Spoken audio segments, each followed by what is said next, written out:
So in the end I managed to loosen that drill and remove the drill bit by hitting the tip that many times. 1, 2, 3, 4, 5, 6, 7, 8, around 8 times to a piece of wood.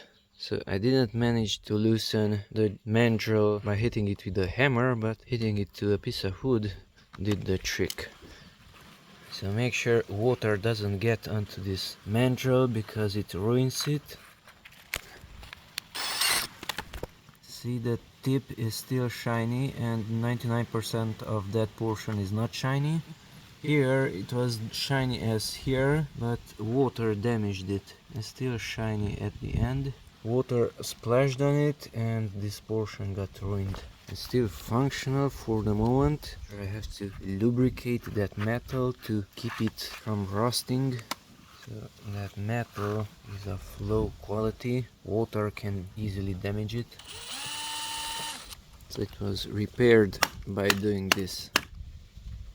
It's a 12-volt DeWalt brushless drill, DCD 701.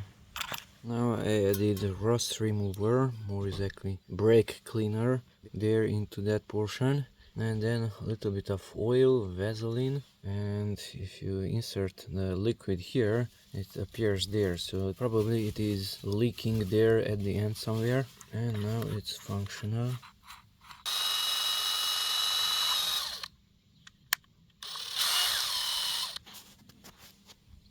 So probably there in the center it's leaking. There is no star or Phillips head screw there. So add oil onto it to prevent rusting.